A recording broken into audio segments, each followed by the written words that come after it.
Você está satisfeito com a sua operadora de telefonia? Pois saiba que nos últimos 10 anos, 47 milhões e meio de usuários trocaram de companhia. Isto sem precisar abandonar o número de identificação. Uma resolução da Anatel, Agência Nacional de Telecomunicações, emitida em 2007, possibilitou a implantação em todo o país da portabilidade na telefonia fixa e móvel. E é sobre isso que vamos falar no programa Artigo 5º de hoje. A Constituição Federal determina que o Estado deve promover, na forma da lei, a defesa do consumidor. E será que o consumidor está satisfeito com esta possibilidade de mudar de operadora sem mudar de número? Quais são as consequências no mercado de telefonia? Para falar sobre a portabilidade, eu converso com Kleber Gomes, advogado de direito do consumidor, e também com Carlos Manuel Baigorre, que é superintendente de controle de obrigações da Anatel. Obrigada por virem até aqui, o Artigo 5º. Doutor Kleber, vamos começar falando da legislação. No caso específico da portabilidade, qual lei protege o consumidor? A resolução da Anatel, de número 460, que regula no seu artigo 53 todos os dados da portabilidade, seja os prazos, como fazer e a quem recorrer. Doutor Baigorre, e quais foram os maiores desafios para implantar essa portabilidade? Bom, o maior desafio, sem dúvida nenhuma, foi criar a plataforma única e integrada entre todas as operadoras de telefonia celular e de telefonia fixa para garantir que a portabilidade acontecesse nos termos estabelecidos na nossa resolução. Foi necessário constituir uma entidade para gerenciar a portabilidade e permitir também que todas as 177 empresas que prestam serviço de telefonia fixa ou celular se integrassem a essa plataforma para permitir a migração dos usuários, dos consumidores, mantendo o seu número de identificação. E foi um trabalho duro, então, né? Durou quanto tempo esse processo? Esse processo durou pelo menos um ano e até hoje nós fazemos acompanhamento desse processo para garantir que as melhorias sempre estejam sendo implementadas.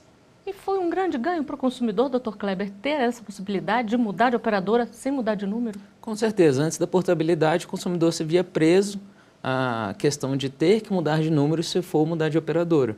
Então, em muitos casos, ele ficava no serviço que não estava contento por receio de perder aquele número que ele carregava durante anos. E a portabilidade veio justamente esse encontro para que o consumidor possa levar um número que é praticamente hoje em dia a sua identidade, né, no mundo das telecomunicações. E a telefonia é um mercado que cresceu e muito no Brasil, principalmente no caso do celular. Já tem mais aparelho do que gente no país. Vamos conferir a reportagem. Difícil achar quem não tem um destes à mão. Levantamento do IBGE mostra que somos 208 milhões de brasileiros. Enquanto isso, dados da Anatel apontam quase 230 milhões de telefones móveis no país. Mas como assim? Mais do que a totalidade das pessoas? É que tem gente que não se contenta com uma linha só. E tem ainda os números da telefonia fixa, que somam 37,4 milhões de linhas. Mas as reclamações também são muitas e desde 2008, quem não está satisfeito pode mudar de operadora sem perder o número de identificação. Foi o que 47 milhões e meio de usuários fizeram ao aderir à portabilidade. 33% das transferências foram entre operadoras de telefonia fixa e 67% de telefonia móvel. Para a portabilidade, o usuário deve fazer a solicitação à operadora para onde quer migrar, com documentos pessoais e que comprovem a titularidade da linha. O modelo adotado no Brasil determina que migrações devem ser solicitadas dentro do mesmo serviço, de fixo para fixo ou móvel para móvel, e na área de abrangência do mesmo DDD. Doutor Baigorre, vamos só esclarecer uma coisa aqui. A resolução é de 2007, mas ela só entrou em vigor em 2008, quando aí sim começou a portabilidade, não é isso? Exatamente. A partir da aprovação em março de 2007, a Anatel iniciou uma série de tratativas justamente para constituir a solução técnica que iria viabilizar a portabilidade, e as portabilidades começaram efetivamente a ser realizadas em 2008. Agora, cumprida todas as exigências que a gente falou aí, o que o consumidor tem que levar na operadora, qual é o prazo para ser feita a portabilidade? Olha, a resolução estabelece que essa portabilidade deve acontecer no máximo em 3 dias úteis e estabelece também o tempo máximo que o cidadão, o consumidor, pode ficar sem o serviço. Porque é possível que aconteça na migração de uma operadora para outra que o consumidor fique por algum tempo sem acesso ao serviço. esse acesso ao serviço, o tempo máximo que pode ficar sem acesso ao serviço é de 2 horas em 99% dos casos, e em nenhum caso pode durar mais que 24 horas. E se esses prazos não forem cumpridos, Dr. Kleber, o que o consumidor deve fazer? O consumidor tem a opção de reclamar primeiramente na própria operadora, né, que ele está portando sua linha, abrir uma reclamação na Anatel e, em casos mais graves, juizar uma ação ou mesmo procurar o PROCON para que esse impasse seja resolvido, considerando aí um consumidor que nunca teve sua linha portada aí em mais de 24 horas, né? E a fiscalização sobre essa questão da portabilidade é grande, doutor Baigorre? A Anatel está em cima ali? Sim, nós temos uma coordenação na Superintendência de Controle de Obrigações que cuida exclusivamente desse assunto.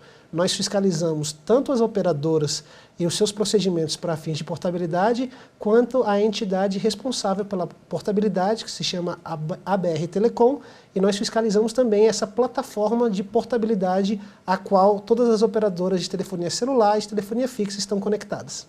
E se o consumidor tiver algum problema, ele também deve reclamar na Anatel? Sim, ele deve primeiramente reclamar junto à sua operadora, anotar o número do protocolo que a empresa é obrigada a fornecer, e uma vez de posse do protocolo, o consumidor, o cidadão, ele pode entrar em contato com a Anatel por meio do nosso call center no 1331 ou 1332 para os cidadãos e consumidores que tiverem problemas de audição, e também pelos nossos outros canais de atendimento, como no nosso portal na internet e no aplicativo que nós disponibilizamos para fazer reclamações diretas à Anatel. E para receber essa reclamação, ele precisa informar o número do protocolo do registro junto à operadora. Aí é fazer a primeira reclamação, como o senhor falou, né? Tentar resolver antes de mais nada, Exatamente. né? O primeiro passo é realmente procurar quem causou esse problema, né? Porque às vezes foi só um equívoco, fácil de ser sanado. Você procurando o fornecedor do serviço que deu o problema, a possibilidade dele tentar resolver esse problema é grande para até manter o consumidor, né? Agora vamos falar de uma outra coisa que me deixa curiosa aqui. O que mais leva um consumidor a pedir a portabilidade? Com a diminuição, né, do número de ligações telefônicas, eu acredito que seja a qualidade do serviço mesmo. O uso de rede, o número de dados, a quantidade de dados disponíveis para o consumidor usar, o número de minutos que a maioria das operadoras agora estão colocando como ilimitados, né, para ligação, e a disponibilidade de rede mesmo, se o sinal é bom, se pega em várias localidades, se a qualidade de ligação é boa. São fatores mais ligados à qualidade mesmo do serviço. E falando em qualidade, Dr. Baigorre, as empresas prestadoras de serviço de telecomunicações investiram em 2018 30 bilhões de reais. Isso pode ser um efeito da portabilidade? Elas estão mais preocupadas em melhorar a qualidade?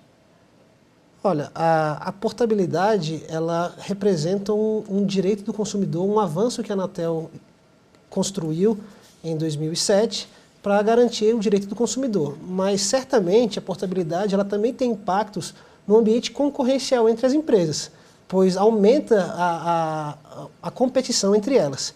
Então, certamente, o aumento da competição é um elemento essencial para exigir essa continuidade de investimentos. Entretanto, é difícil associar diretamente esse nível de investimentos de 30 bilhões de reais por ano necessariamente com a portabilidade, uma vez que a gente vê que as empresas hoje investem mais ou menos esse valor por ano. Então, assim, é difícil fazer esse nexo causal, mas sem dúvida nenhuma a portabilidade foi um elemento essencial para aumentar a competitividade e a competição no setor. O que importa é que eles estão preocupados em melhorar essa qualidade, né? Com certeza. E você, tem dúvidas sobre portabilidade? A nossa equipe foi às ruas e voltou com algumas perguntas a serem respondidas pelos nossos convidados. Vamos à primeira delas. Pode mostrar aqui. Eu gostaria de saber como é feita a portabilidade quando o plano de telefonia inclui vários números. A empresa é obrigada a fazer todos ao mesmo tempo? Dr. Baigorre, como é que funciona nesses casos, em planos coletivos? Bom, a portabilidade está associada ao número do usuário, do cidadão, do consumidor. Então, se ele quiser fazer a portabilidade só de um número, ele tem o direito de fazer só de um número. É necessário, então, rever o plano de serviço ao qual o consumidor estava vinculado. Se ele tinha um plano, por exemplo, planos famílias, com diversos números associados a ele, e ele vai mudar, vai fazer a portabilidade de alguns números, é possível, em alguns casos, que deixe de se caracterizar aquele plano como um plano família. E aí será necessário, então, uma revisão do plano de serviço associado àquele consumidor. Agora, se quiser fazer do plano como um todo, Também ele também pode. tem esse direito e vai ver se na outra operadora existe esse plano. Exatamente, ele pode. No final, o consumidor sempre tem o direito de fazer a portabilidade do seu número, independentemente de qual plano de serviço ele esteja atrelado. Muitas vezes é possível que seja necessário uma revisão do plano, caso alguns números vão ficar na antiga operadora. Agora, doutor Kleber, se o consumidor foi lá, optou pela portabilidade e se arrependeu logo ao fazer esse contrato, ele tem algum prazo para desistir? Tem sim. O prazo para ele pedir a portabilidade, como o Baigor Mendes falou, são de 3 dias. E para ele desistir desse pedido de portabilidade, são de 2 dias. Então, ao final desses 2 dias, ele realmente não pode mais voltar atrás desse pedido. Mas até esses 2 dias ele pode solicitar o cancelamento da portabilidade. E, por exemplo, o consumidor fez a portabilidade, não desistiu de imediato ali, foi para a nova companhia, mas se arrependeu, não gostou do serviço oferecido. Ele tem uma espécie de prazo de carência para voltar ao antigo, ou aí depende do contrato que ele firmou? Aí vai depender do contrato que ele firmou, porque tem que ver se houve algum tipo de fidelização.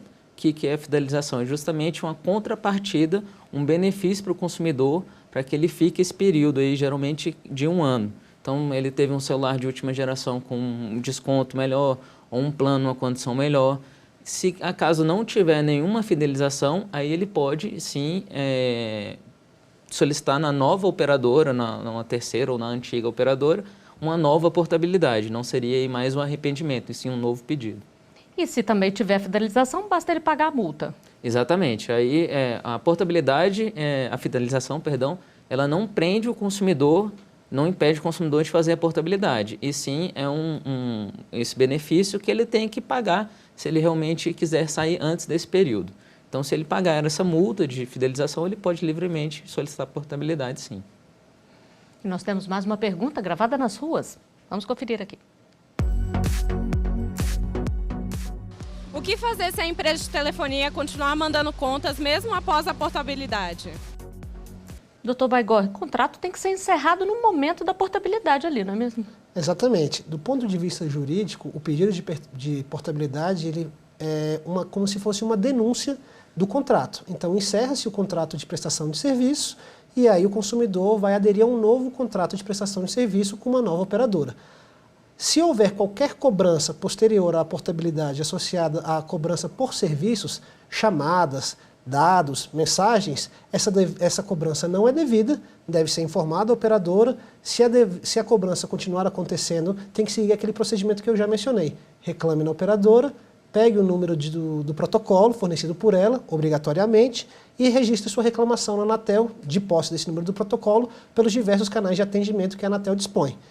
Entretanto, a portabilidade não encerra os direitos do consumidor com outros tipos de pagamento que não seja pelo serviço. Por exemplo, se ele financiou, se ele parcelou a compra de um aparelho, ele continua tendo que pagar pelas parcelas que ainda não pagas daquele aparelho.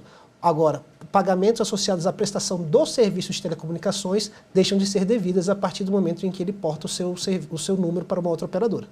E além de reclamar, qual é o direito do consumidor se ele começa a receber essas cobranças indevidas, doutor Kleber? Aí ele pode usar do seu direito de receber, pleitear, na verdade, essa devolução da quantia que ele eventualmente tenha pago em dobro, ou então que ele entre com ação declaratória de inexistência de débito para parar, cessar realmente essa cobrança indevida.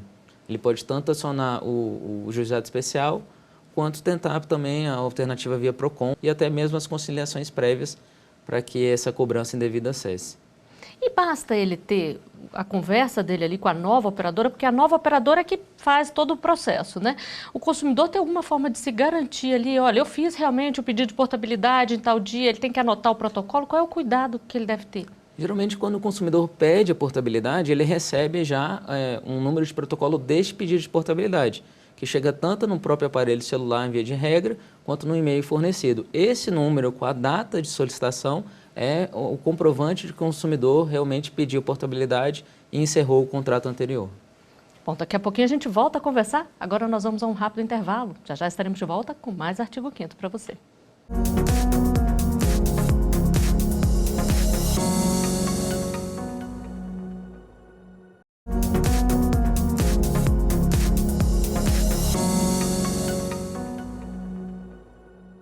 O artigo 5º está de volta. No programa de hoje a gente fala sobre portabilidade na telefonia. Aqui no estúdio eu converso com Carlos Manuel Baigorre, superintendente de controle de obrigações da Anatel, e com Kleber Gomes, advogado de direito do consumidor. E o que te faria trocar de empresa de telefonia? Acha que a portabilidade é uma boa garantia para o consumidor? Vamos conferir as opiniões que ouvimos nas ruas. Pode mostrar aqui. Portabilidade pode ser se na outra empresa que você for mudar tiver uma promoção melhor, né? Eu gostaria de trocar de operadora se ela me oferecer um bom serviço de qualidade. Você pode mudar a hora que você quer, entendeu? O que for melhor para você. Você consegue manter o seu número e pode utilizar as vantagens de outras empresas. Inclusive, eu tô até pensando em fazer isso com a minha operadora. Eu acho que a coisa para mim não anda nada bem, entendeu? Em nada, nenhuma das operadoras e tudo, mas quem sabe, né? A portabilidade seria uma solução. Doutor Baigorre, a gente viu que tem muita reclamação ainda, né? Como é que a Anatel fiscaliza essas empresas em relação ao serviço que elas oferecem para o consumidor? Bom, a Anatel estabelece uma série de critérios de indicadores de qualidade que são acompanhados pela Anatel em todos os serviços de telecomunicações, tanto na telefonia celular como na telefonia fixa, além da banda larga e na TV por assinatura.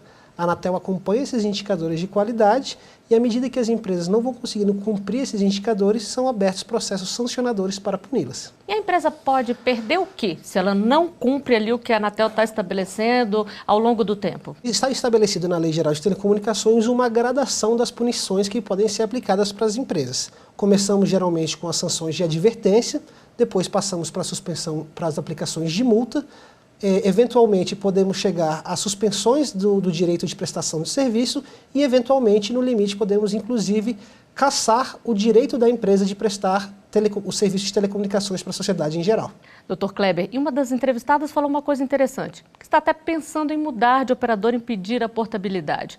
O consumidor ele tem usado essa carta na manga, ele tem pressionado as operadoras ou ameaçado, vamos dizer assim, quando ele não está muito satisfeito? Tá sim. Eu acho válido usar todas as armas que o consumidor puder para garantir a satisfação, né? Como outra consumidora na matéria falou, o consumidor tem que ver o que é melhor para ele. Se o melhor para ele é o preço, se o melhor para ele é a qualidade.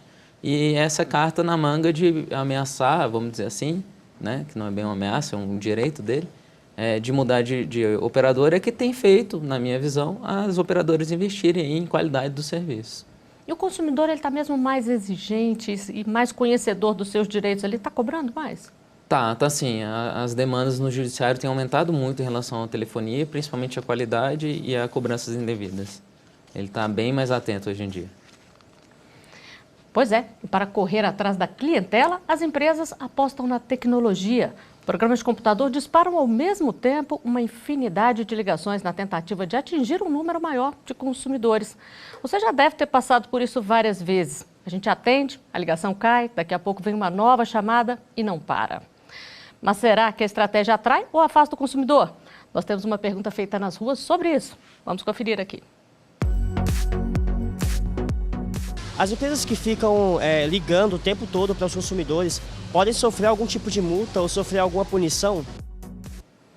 Doutor Rafael, a gente está falando aqui de empresas de telefonia, mas infelizmente não são só elas, não. Eu já recebi, por exemplo, de operadoras de TV a cabo, TV por assinatura e até de plano funerário. É feito algum controle da Anatel também nessa parte? As empresas que ligam muito, que acabam perturbando o consumidor? Bom, a Anatel acompanha de perto essa questão do telemarketing ativo e das operadoras eventualmente importunando o consumidor. Não existe uma regulamentação estabelecida especificamente para isso, mas esse problema aumentou significativamente nos últimos meses, especialmente no último ano. E a Anatel, então, recentemente obrigou que as empresas apresentassem um plano de ação para encerrar esse problema e agora estamos acompanhando a execução desse plano que deve ser concretizado em até 6 meses. É importante destacar que a Anatel tem controle e pode punir as empresas de telecomunicações pelo uso do telemarketing. Mas como você bem colocou, não são só elas que usam o telemarketing ativo para tentar atrair consumidores. a Anatel não tem poder para impor qualquer tipo de sanção sobre empresas de telemarketing ou empresas que não de telecomunicações que utilizem o telemarketing para tentar atrair consumidores e eventualmente incomodando-os. Como o Baigoni mencionou, a Anatel não dispõe de meios, né, para coibir esse tipo de telemarketing ativo, mas já existe em tramitação no Senado Federal, inclusive já aprovado, e agora na Câmara Legislativa, que esse tipo de telemarketing ativo que importune o consumidor seja incluído aí no rol de práticas abusivas do Código de Defesa do Consumidor. E aí sim, a Anatel ou qualquer outra instituição que vá cuidar dos direitos do consumidor, como o PROCON, o próprio Judiciário, pode ter ferramentas para paralisar esse tipo de infortúnio. E por enquanto não é aprovada essa lei, o consumidor ele tem como se proteger? Porque, por exemplo, em São Paulo existe um cadastro onde a pessoa que não quer ser importunada coloca o nome dela lá. Existe também isso em outros estados. Por enquanto, qual deve ser a ação aí do consumidor? Como se proteger e evitar todo esse aborrecimento? Exatamente. No Porto Alegre também existe esse cadastro de no-call e no Rio de Janeiro existe um horário em que essa ligação pode ocorrer. O consumidor ele deve registrar o número de ligações, né, se for exageradas, durante o dia, o mês ou o período que ele achar conveniente e, no caso, fazer reclamações aí no judiciário pela importunação aí do direito do sossego, né? A Constituição, no artigo 5º, no inciso 10, traz aí o que o jurista inglês, lá em 1873, falou de right to be alone, né? O direito de ser deixado em paz. Né? Então, a Constituição recebeu esse direito como direito de privacidade e esse importúnio causa o reflexo de um dano moral. Então, no momento, a defesa que o consumidor tem é fazer reclamações competentes nos órgãos de proteção e defesa do consumidor e em casos aí que extrapolem, né, vamos dizer assim, essa paciência do consumidor, ajuizar uma demanda de cunho moral, que o judiciário tem recebido também essas demandas e tem sido procedentes nesses casos que extrapolam o bom senso. O senhor falou em paciência, às vezes a gente precisa mesmo de muita paciência porque é uma ligação atrás da outra e atrapalha, né, o que a gente está fazendo. Esse uso dos robôs, ele é considerado legal? É uma prática que pode ser feita, doutor Baigoni? Bom, sobre a regulamentação da Anatel, não existe nenhuma vedação para esse tipo de prática. Entretanto, tendo em vista o crescente uso desse tipo de robô e o nível de infortúnio que eles têm colocado sobre os usuários e sobre os consumidores, a gente está avaliando, sim, começar a estabelecer regras para impedir ou para pelo menos cercear essa prática abusiva. Entretanto, no momento, hoje, na regulamentação da Anatel, não há nenhuma vedação a esse tipo de prática. E, de forma geral, existe alguma lei que trate sobre isso ou eles pegaram uma brecha aí? Não, eles realmente estão dentro aí ainda da legalidade, né? Se essa lei for aprovada na Câmara, aí passa, né? Se os robôs realmente incomodarem em horários não próprios comerciais ou em várias ligações, ou até mesmo se atende e desliga, né? Aí o consumidor vai ter uma arma a mais para pleitear os direitos. Bom, o senhor falou de horário, nós vamos à última pergunta das ruas aqui, que é justamente sobre isso. Pode mostrar aqui. Existe um horário que deve ser respeitado pelas empresas de telemarketing ou elas podem ligar a qualquer momento, inclusive nos finais de semana? Doutor Kleber, o que diz aí a proteção do consumidor? Em que horário ele não pode ser incomodado? Como não existe ainda a regulamentação desta lei que nós estamos tratando aí, dessa lei federal que estamos ansiando, o consumidor tem que ir mais para uma falha na prestação de serviço. Eu considero uma ligação no horário inadequado, no final de semana ou fora do horário comercial, como uma falha na prestação de serviço. Porque o consumidor, ele é consumidor antes mesmo dele contratar. Então, se uma empresa está ofertando um tipo de serviço e essa oferta é falha, há uma falha na prestação de serviço. E o consumidor pode se valer desse índice aí no Código de Defesa do Consumidor para pleitear que essa importunação cesse, tanto junto à Anatel, ou no Judiciário, ou mesmo no PROCON. Quer dizer, não precisa ser cliente da empresa então, né? A empresa ligou ali perturbando, ele tem o direito de reclamar. Sim. Ele é consumidor desde a oferta, não precisa necessariamente fechar o contrato para se tornar consumidor. Bom, nós estamos chegando ao final do programa e eu gostaria de saber de vocês as dicas finais para que a gente possa aproveitar cada vez mais a telefonia que hoje é tão necessária e tão útil na nossa vida, sem se aborrecer tanto. Doutor Baigoni. Bom, vou focar mais na parte da portabilidade. Importante lembrar ao consumidor que sempre que for desejar a portabilidade, procure a operadora para a qual você quer migrar. Não é necessário nenhum tipo de interação com a atual operadora. Basta procurar a operadora para a qual que o usuário gostaria de ir, que o consumidor gostaria de ir, e tratar com ela, fazer o pedido de portabilidade, registrar o número do protocolo e aguardar até os 3 dias em que a empresa deve realizar essa portabilidade. Caso o prazo de 3 dias passe, entrar em contato com a operadora, pegar o número de protocolo sobre a reclamação do atraso da portabilidade e então entrar em contato com a Anatel por meio dos nossos canais de atendimento. E para evitar ter problemas, é bom ele conhecer antes a empresa para a qual ele quer migrar, né, Dr. Kleber? Exatamente. É importante que o consumidor utilize a leitura do contrato para ver exatamente o que a empresa que ele quer migrar está ofertando, tanto em dados, quanto em voz, quanto cobertura e a qualidade do serviço, através do acompanhamento aí do site da Anatel, que disponibiliza os índices de qualidade. Então é importante que o consumidor, antes de tudo, ele conheça os serviços para onde ele quer migrar. Ler direitinho o contrato, que muita gente não faz, né? Exatamente. Bom, o artigo 5º de hoje está chegando ao final. Dr. Kleber, Dr. Baigorre, muito obrigada por todos os esclarecimentos aqui. Obrigado. Obrigado. Eu agradeço também a sua companhia. Se quiser sugerir um tema, é só enviar para o e-mail que aparece na tela. Você também pode rever os nossos programas no site da TV Justiça ou acompanhar o nosso canal no YouTube. Até o próximo artigo 5º. Tchau.